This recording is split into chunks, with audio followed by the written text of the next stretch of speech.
Welcome to the Lemons and Pineapples podcast, the personal development podcast for folks who want more fulfillment, connection, purpose, and joy in life.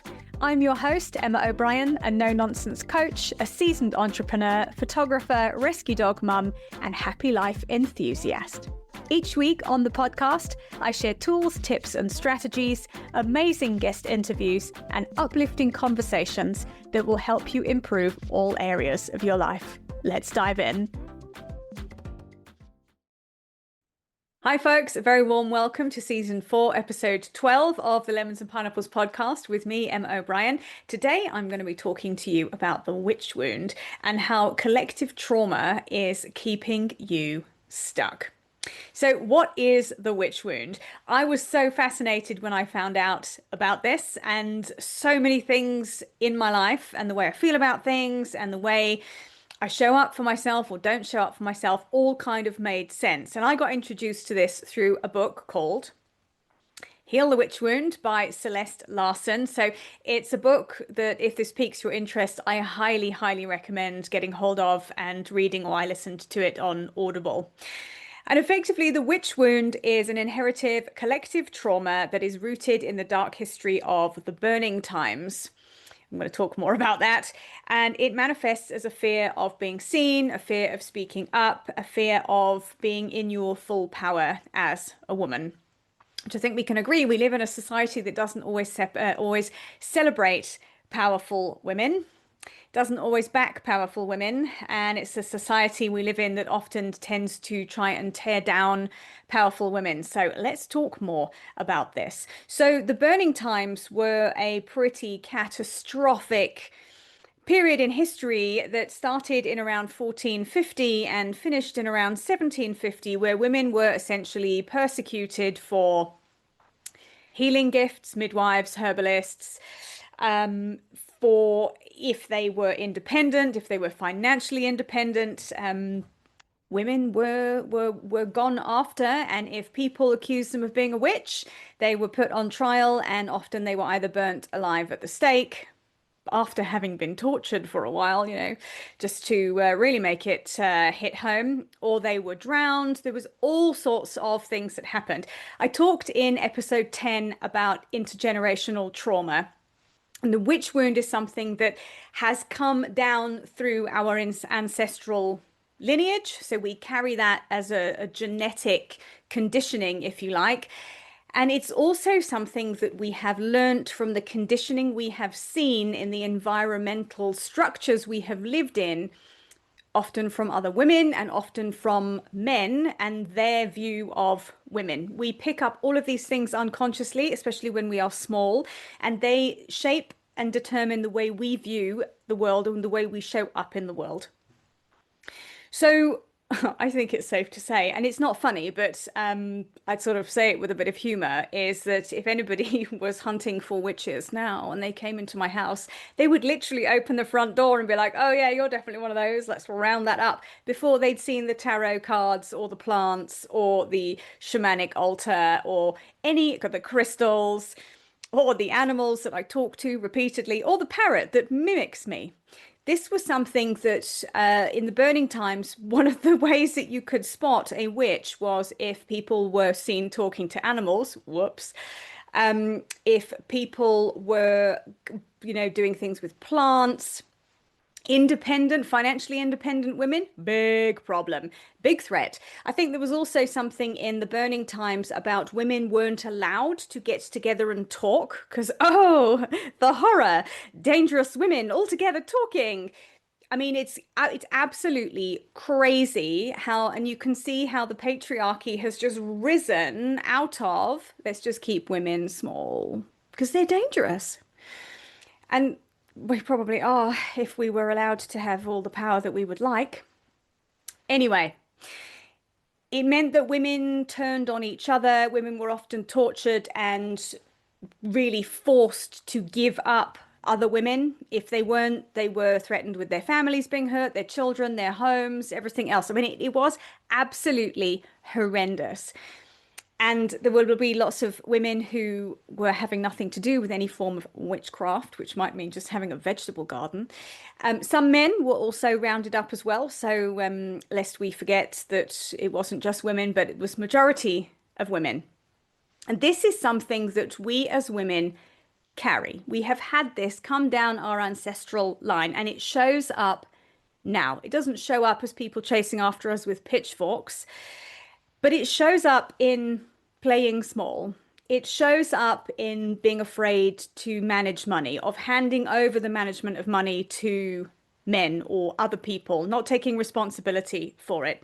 It shows up as people pleasing, saying yes when you really want to say no to things, but you feel like you should. It shows up as molding yourself to fit into spaces. It shows up as not speaking your truth, not standing up for yourself.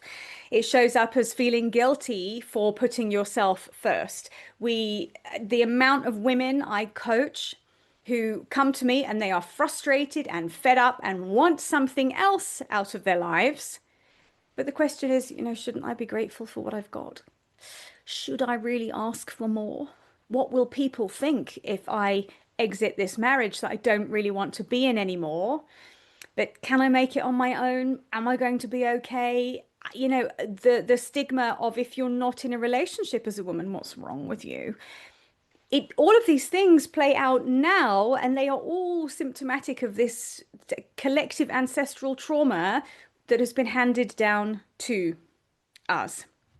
We remember this in our nervous systems. So one of the ways in which you can start to become aware of how this witch wound plays out for you is, where are you triggered? What triggers you? So for me, one of the things that can trigger me into silencing myself is people criticizing me or somebody saying they're disappointed in me. I had the deep joy of being trolled by 2 men in as many weeks on my YouTube channel. I got called self-serving, referred to as this woman, told I was childish, pathetic, and a liar, and I had no idea what I was talking about. These are the kinds of things that men do to keep women playing small. If I wasn't somebody who had done quite a bit of work on my self-worth, and if I was somebody who actually gave a shit about what some stupid little man behind a keyboard thought, that might have been enough to stop me from putting myself out into the world. Because this is one of the big fears that women have. Am I going to be criticized or judged or hated on or persecuted? Hello. Imagine back when that was, really a huge threat, but it's still, our nervous systems feel it. I was quite activated by reading the comments that had been left on a 42-second video I had made. Then I thought, God, I feel quite powerful, because clearly just my sheer existence has been so triggering to both of these men that they felt the need to try and tear me down. And good luck, boys. Not going to happen. But we feel it in our nervous systems. We feel, you might feel something that makes you very angry.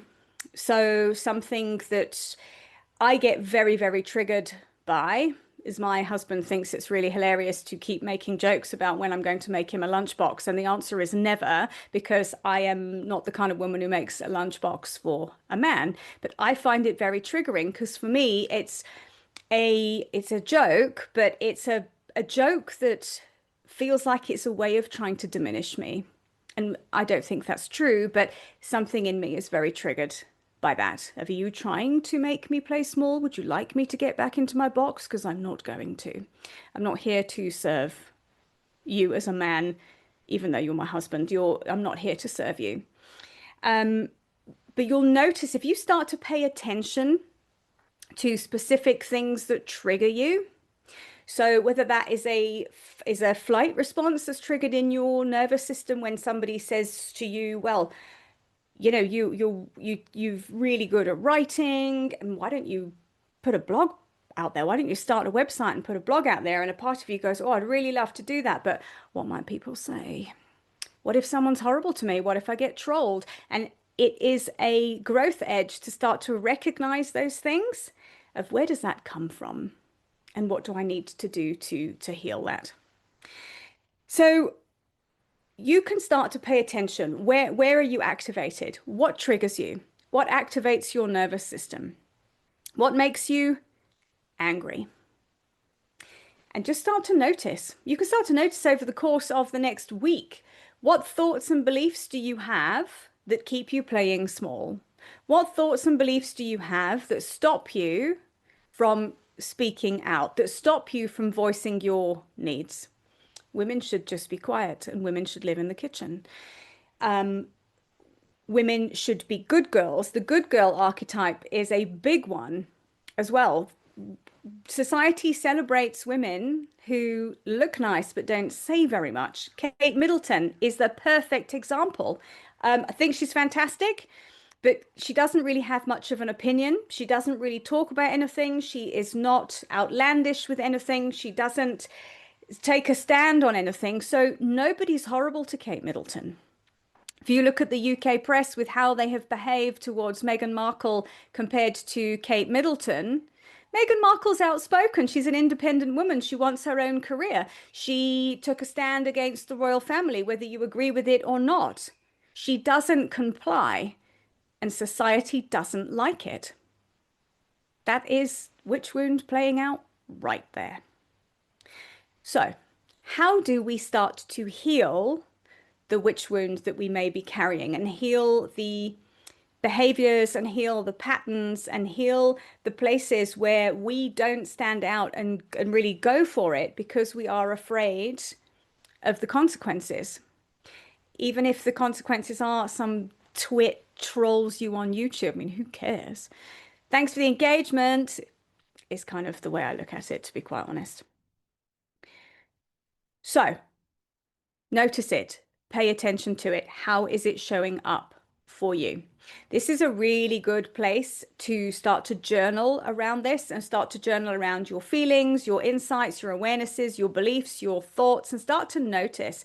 As with all personal development work and healing work, starting to raise your level of self-awareness is where the beginning of the healing journey begins. When you start to become aware of what sets you off, what makes you angry, it's an opportunity to change things.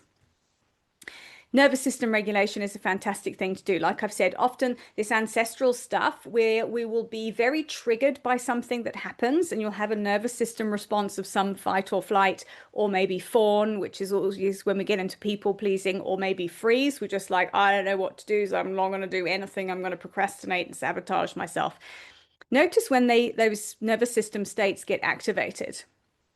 Learning to have the tools to be able to regulate your nervous system is really powerful, so it doesn't rule your life. I think it's really important to reiterate that nervous system regulation isn't about silencing feelings. It's not about repressing things. It's about giving you the tools to manage feelings as they come up so they don't overwhelm you. Often we avoid things that feel really uncomfortable and activate our nervous systems because we don't know what to do with it. Anyone who's been, and I think it's pretty much anyone or everyone, will relate to having been in a very activated fight or flight response. You can't think straight, logic goes out of the window, you are definitely not your best self. When you have the tools to be able to temper that response back down so you can calm yourself and process what's happening and then take action, it puts you back in the driving seat. And really healing the witch wound is about helping you step back into your power. It's about women claiming their sovereignty again. I am here for all of this work. When I discovered this, I was like, oh, life makes so much more sense to me. We need women to be really stepping up for themselves. Now is the time. We need this. It's enough with the being silenced of the feminine archetype of, a beautiful woman is a quiet woman, like Kate Middleton. And any women who speak out or don't comply are labeled as bossy and difficult. So I'm going to bring the Meghan Markle and Kate Middleton comparison back in. All of the things that have been said about Meghan Markle. Difficult, bossy, demanding, awful, all of their horrible, horrible things because she's got an opinion and she speaks out. Kate, doesn't say anything, bakes with the kids, always looks really polished, put together. Nobody's horrible to Kate because Kate doesn't say anything.